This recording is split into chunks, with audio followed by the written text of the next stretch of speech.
Huh. Well, come on inside and get yourself something cool to drink. Man, and we got a coach, dog. Hey, Bachi. Let me talk to y'all for a minute, man. Let me talk to y'all for a second, bro.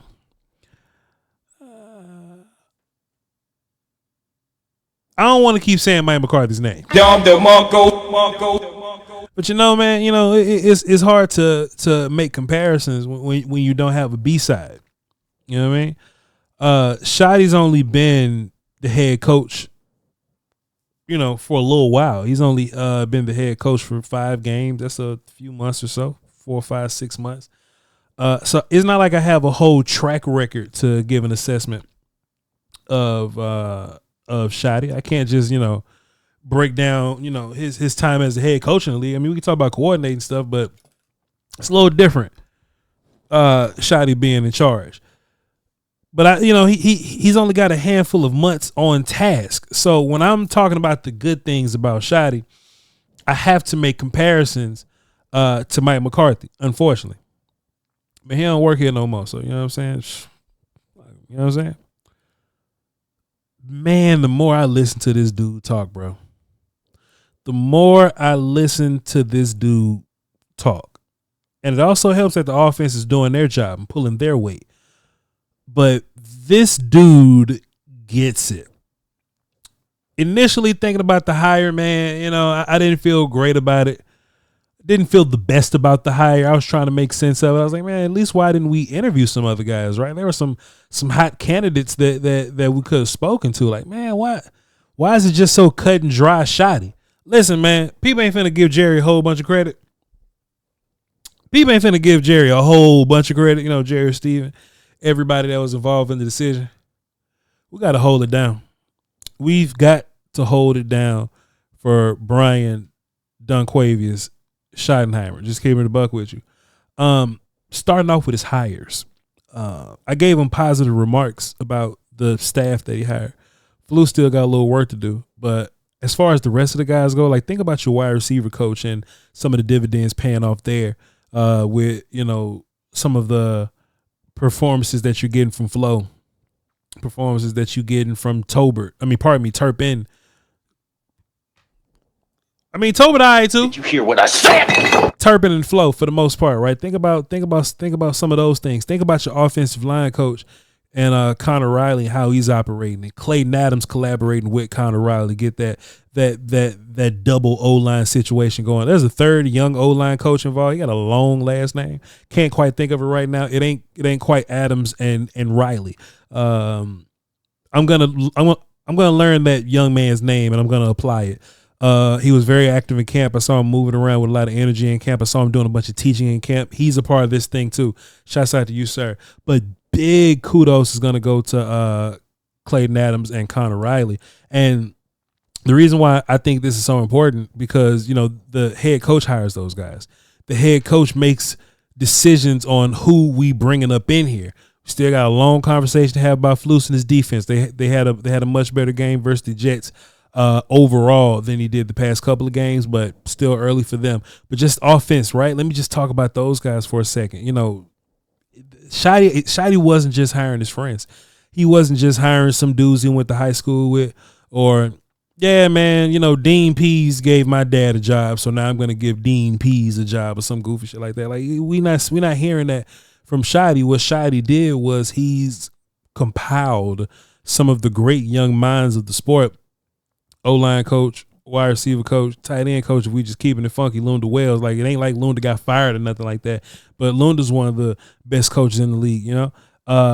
Seeing what he's doing with Clayton Adams, you know, like he's a Callahan part 2, run game Moses part 2 for what he's doing. You know, like the Cowboys run game hasn't been this slick since Callahan been here, keeping the buck with you. And then you got Schotty, you know. And I think interestingly, this is my second point, right? Hiring the right coaches is the first part. Think about Schotty, which might be a brilliant decision on Jerry Jones's part. Schotty's a brand new head coach. Schotty's been coaching for 25 years in the National Football League, right? So he may be new to some of this territory, you know what I mean? But he's true to even more of it. He ain't new to this necessarily. You know what I mean? Like, he's deciding whether we go for two, want to take timeouts and other little stuff like that, like grand scheme, like grand operation type stuff. But the part that I'm thinking that we're seeing the most dividends get paid off is him as a play caller. This ain't Schotty's first time calling plays. If Schotty was the head coach, this was his first time calling plays, you know, I probably would have been a little more nervous when he said it. I was still kind of confused about it. I was like, man, you know, you sure you want to call plays? Why don't you let your offense coordinator call plays, man? It ended up being a fantastic decision from Schotty because he's been calling plays. Schotty's called. Let me get my war call ready. Schotty's called offenses or called plays for offense that have been the number one rush team in the league before.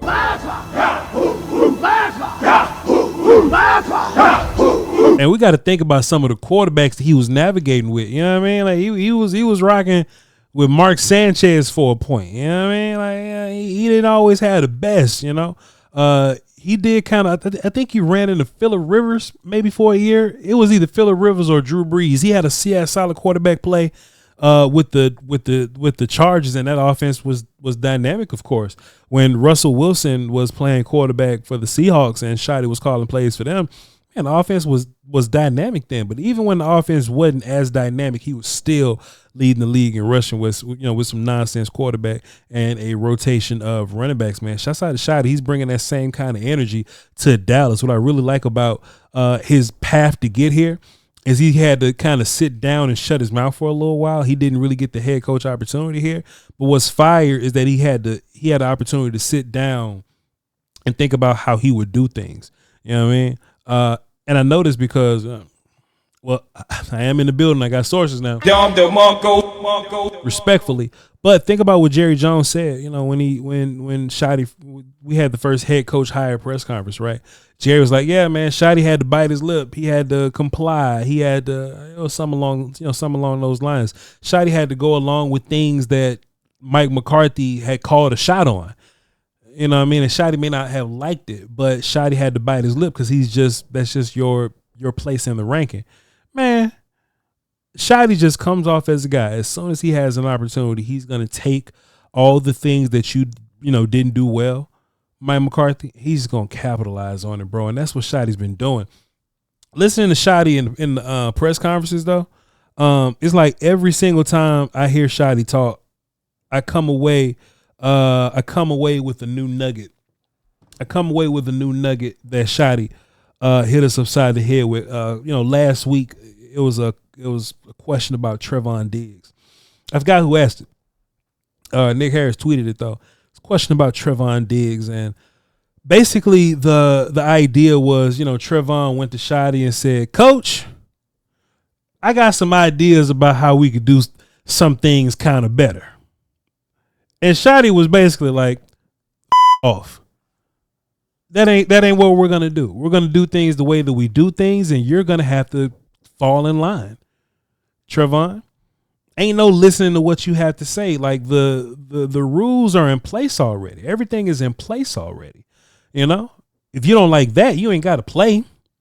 You know what I'm saying? But we're gonna do things the way that the coaches, that the system. You're not bigger than the program. We're gonna do things at the way that the program dictates." And Schotty said, "Hey man, me and Trey agree to disagree." You know what I'm saying? Schotty stood on business and still benched Trey for whatever reason. Trey healthy as hell. Cause I even heard from some medical people over there in the building. They say Trey healthy as hell, man. So what his rotation with Bland was about that game, and man, whatever. I know Bland was coming back from an injury and he was going to be a guy that was rotating, but Trey got benched. And the cool part about it is that, Schotty probably was so 10 toes down about it and Trey couldn't do nothing but respect it. Trey came out loudly and said, "I respect that." Oh, we got a coach.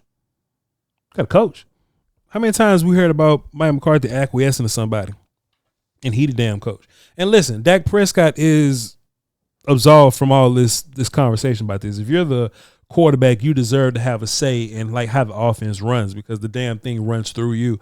But we're not taking suggestions from the running back, the slot receiver, the left guard. We're not taking defensive recommendations from the box safeties or anything.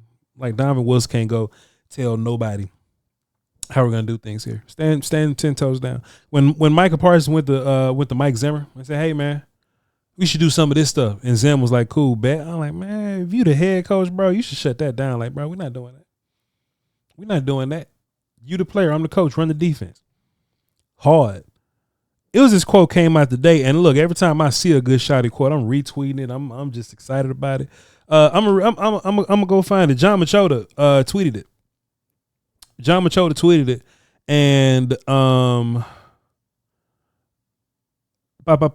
John Machota tweeted or whatever. Coach Schottenheimer on his offensive play call ability. He says, "I really don't call plays to try to get the ball to a spot on the field. I call plays to get the ball to people. You're always going to feature your elite players. We have a lot of elite players, man."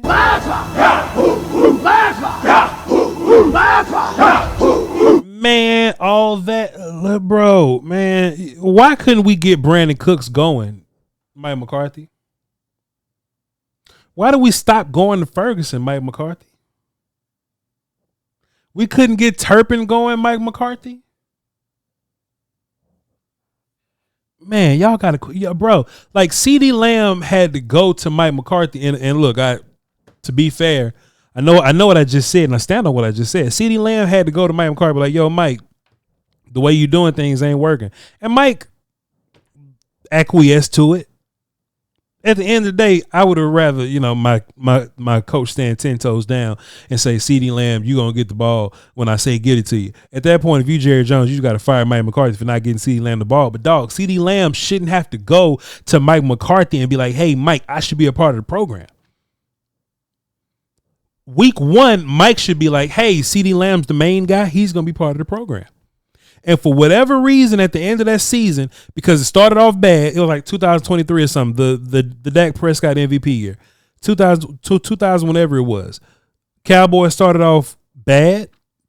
After the bye, the Cowboys went on a ridiculous run of offense because somebody went to Mike McCarthy. Bro, Mike McCarthy, we shouldn't have to go to you, bro. We shouldn't have to go to you in order for you to get the ball in the hands of your best players. But it happened. And Mike McCarthy, he acquiesced to CeeDee Lamb's wishes. You want to know why Schotty ain't got to acquiesce to CeeDee Lamb's wishes? Because CeeDee Lamb getting his targets. Pickens getting his targets. Pickens drawing pass interference like a mug, but he getting his targets. Somebody go down. Who's the next best player? Turpin getting his targets. Turpin get hurt. Who the next best? Flo? Get the ball to Flo. Hey, man. Shouts out to Schotty. And shouts out to Dak being able to work with Schotty. Shouts out to Dak being able to work with Schotty, bro.